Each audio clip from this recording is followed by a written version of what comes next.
जय श्री कृष्णा। राधे राधे दोस्तों। आशा करती हूँ कि आप सब प्रभु की कृपा से स्वस्थ होंगे और प्रसन्न होंगे।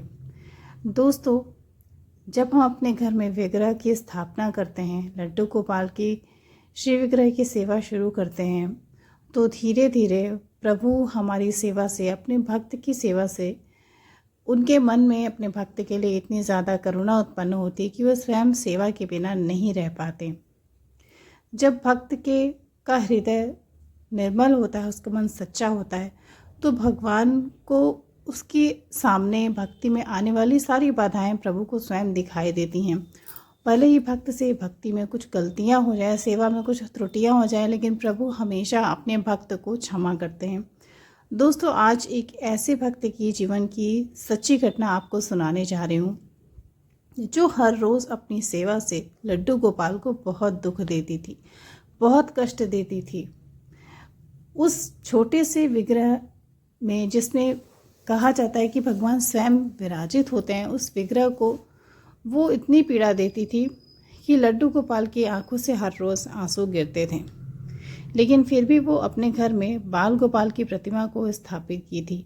पता नहीं लड्डू गोपाल को पीड़ा देकर, उनकी आंखों में आंसू लाकर उस भक्त को इतना अच्छा क्यों लगता था। दोस्तों, चलिए हम जानते हैं अंजलि के जीवन में घटी एक ऐसी सत्य घटना जिसे सुनकर आपके भी रोंगटे खड़े हो जाएंगे और आपका मन लड्डू गोपाल की सेवा के लिए तड़प उठेगा।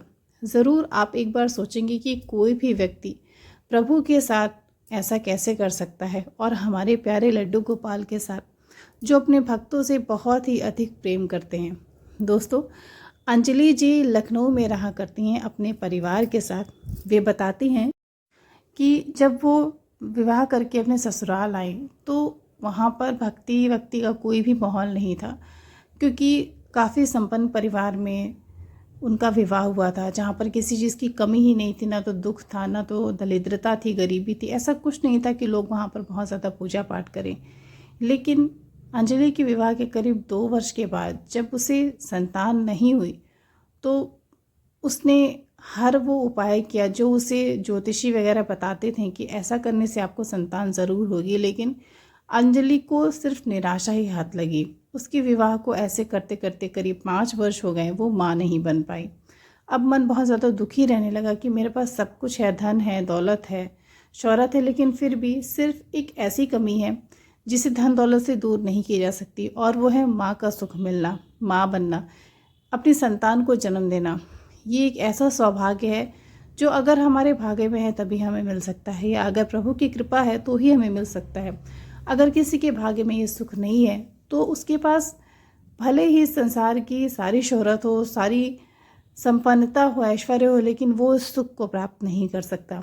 अंजलि हर रोज़ यही सोचती थी कि मेरे पास सब कुछ है, लेकिन प्रभु ने फिर मेरे जीवन में इतनी बड़ी एक कमी क्यों कर दी, मुझे माँ क्यों नहीं बनाया। अब वो धीरे धीरे अवसाद में जाने लगी थी। कहीं भी आना जाना उसका बंद हो चुका था। घर के सभी सदस्य उसे अब पसंद नहीं करते थे, क्योंकि सबको एक उम्मीद थी कि वो घर को एक अंश देगी, वारिस देगी घर का। लेकिन उसके विवाह के 5 वर्ष बीत चुके थे और ऐसा कुछ भी नहीं हुआ था। अंजलि के पति उसे समझाते थे कि देखो, सब कुछ ठीक हो जाएगा धीरे धीरे, कभी ना कभी तो ज़रूर भगवान को हम पर तरस आ जाएगा और ज़रूर हमें भी एक संतान होगी। लेकिन अब उसकी सारी उम्मीदें बुझ चुकी थी। उसे ऐसा लगता था कि अब वो कभी भी माँ नहीं बन पाएगी। अंजलि बताती हैं कि विवाह के करीब 5 वर्ष के बाद की बात है। जन्माष्टमी का त्यौहार था और उसी समय उनके पति रमेश की इच्छा हुई कि हम वृंदावन दर्शन करने के लिए जाएंगे। हालांकि जन्माष्टमी के समय वृंदावन में बहुत ही ज़्यादा भीड़ होती है, लेकिन फिर भी दोनों पति पत्नी बांके बिहारी में अर्जी लगाने के लिए, मनोकामना लगाने के लिए कि हमें भी एक संतान हो जाए, वे दोनों वृंदावन जाते हैं बांके बिहारी के दर्शन करने के लिए। वहाँ दर्शन करते हैं, और अंजलि जब वहाँ से दर्शन करके वापस मंदिर से निकलती रहती है, तो देखती है कि उसके हाथ में, जो कि अपने हाथ से वो अपनी आंचल को पकड़ी हुई थी, उसके आंचल में न जाने कैसे एक छोटे से लड्डू गोपाल गिरे पड़े हैं। वो लड्डू गोपाल बिल्कुल ही नग्न अवस्था में थे। उनके शरीर पर वस्त्र नहीं था, ना मुकुट था, ना उनकी बंसी थी, कुछ भी नहीं थी। ऐसा प्रतीत हो रहा था मानो किसी के टोकरी से या फिर किसी के हाथ से छूटकर लड्डू गोपाल उसके आंचल में गिर गए हैं। अंजलि अपने पति को दिखाती है कि देखो, ये लड्डू गोपाल की मूर्ति मेरी गोद में, मेरे आंचल में कहाँ से आ गई। उसके पति देखते हैं, वो थोड़ा सा अचंभित होते हैं। उन्हें लगता है कि शायद ये प्रभु की कृपा है कि उन्हें बाल गोपाल की मूर्ति मिल गई। लेकिन अंजलि को उसमें कोई भी रुचि नहीं आती। वो लड्डू गोपाल की मूर्ति को उठाकर किनारे फेंक देती है, एक नाली के पास। अंजलि के पति को ये अच्छा नहीं लगता। वो जाते हैं और लड्डू गोपाल की मूर्ति को नाली से उठाकर ले आते हैं, अपने रुमाल से साफ करते हैं और गली से बाहर निकलकर उन्हें स्नान कराकर वहीं से एक वस्त्र खरीदकर लड्डू गोपाल को धारण करा देते हैं। अंजलि ये सब कुछ देखती है, लेकिन उसे ज़रा भी रुचि नहीं आती कि लड्डू गोपाल को किसी भाव से देखे या फिर अपने घर ले जाकर उनकी सेवा करने के बारे में सोचे। अंजलि ये सब कुछ देखती रहती है और अपने पति से कहती है कि तुम्हें ये मूर्ति जहाँ भी मिली तुम वहीं नहीं छोड़ दो, क्योंकि ये पता नहीं किसकी है और इतनी पुरानी मूर्ति का हम करेंगे भी क्या। अगर तुम्हें लड्डू गोपाल चाहिए तो तुम दुकान से एक बहुत ही सुंदर और बड़ी मूर्ति खरीद लो, लेकिन इस पुरानी टूटी फूटी मूर्ति का तुम क्या करोगे। लेकिन पता नहीं क्यों अंजलि के पति रमेश के मन में उस पुराने छोटे से लड्डू गोपाल के लिए भाव जागृत हो गया था। या फिर ये भी कह सकते हैं दोस्तों कि भगवान ने स्वयं रमेश के मन में अपनी सेवा के लिए भाव डाल दिया। उन लड्डू गोपाल को जो छोटे से थे, काले पड़ चुके थे, टूटे फूटे थे, उन्हें वो छोड़ना नहीं चाह रहा था। अपनी पत्नी अंजलि से बोलने लगा कि अब ये लड्डू गोपाल हमारे साथ जाएंगे। मेरी बिल्कुल भी इच्छा नहीं हो रही कि मैं लड्डू गोपाल को यहाँ पर छोड़ कर जाऊँ। तुम देख नहीं रहे हो कितना मासूम है इनका चेहरा और इनके चेहरे पर बिखरी ये सुंदर मुस्कान। मेरी तो इच्छा नहीं होती कि इनके चेहरे से मैं अपनी नज़र को हटाऊं। बस मन करता है हमेशा ऐसे ही प्यार से इन्हें निहारता रहूं। लेकिन अंजलि के मन में ज़रा सा भी भगवान के लिए भाव नहीं आता। वो बोलती है कि अगर तुम्हारी इच्छा है तो तुम ले चलो, लेकिन मेरी कोई भी रुचि नहीं है कि मैं इन्हें अपने घर ले जाऊँ और उनकी सेवा करूँ। अगर मुझे सेवा करनी भी होगी तो मैं एक और भी सुंदर मूर्ति खरीद लूँगी, जो बहुत सारी दुकान पर, किसी भी दुकान पर मुझे मिल जाएगी। लेकिन इसके लिए रमेश ने मना कर दिया। रमेश और अंजलि उस छोटे से लड्डू गोपाल को लेकर वापस अपने शहर लखनऊ आ गए।